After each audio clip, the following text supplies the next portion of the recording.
له هغه مهاله چې کونړ کې مرګونې زلزلې ګڼې کورنۍ د غم په ټغر کېنولي، د همدغه کورنیو لاسنیوی لا هم د اسلامي امارت او مرسته کوونکو لخوا دوام لري.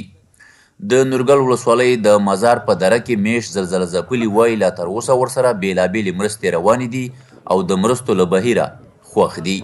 د حکومت او مؤسساتو ډېره مننه کوو، ډېر دې خوښ چې موږ سره زلزلې شوي دي. اوله ورځ باندې راغلي، مؤسسات هم راغلي دي، حکومت هم راغلی دی، موږ سره یې مرسته کړې ده.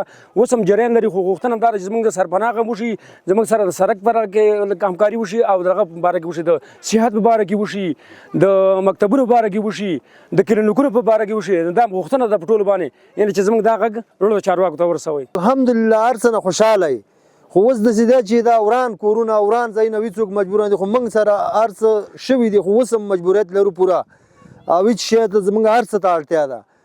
مقصد دا ده چې هغه کوم شی شوی د هغې مننه، مهرباني او باید چې نور موږ سره وشي. اوس هم د زلزله ځپلو سره مرستې روانې دي د ولایتي ادارې په مخ باندې، او تر اوسه پورې ادامه لري. اوس نن هم 250 کسانو ته توزیع شروع ده، او په خوراکي غیر خوراکي توکي اوس هم توزیع جریان لري. زموږ غوښتنه دغه ده چې دې خلکو ته اساسي کورونه جوړ شي او هغه اولني ضرورتونه خو ټول پوره شوي دي.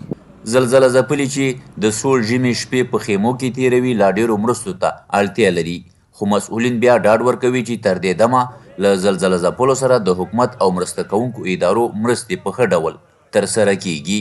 الحمدلله د مرسته کوونکي ورونه، ادارې، مؤسسات او خیریه بنسټونه او اسلامي امارت چې څو څه پورې کومې مرستې کړي دي، ښه کافي مرستې وشوې، اوس هم دوام لري. الحمدلله لا بس شوی نه دی. موږ ډېره مننه کوو د ټولو نه، خلکو سره په دې مشکل کې ورسره تر اوسه پورې ورسره شریک دي او لګیا دي کارونه کوي.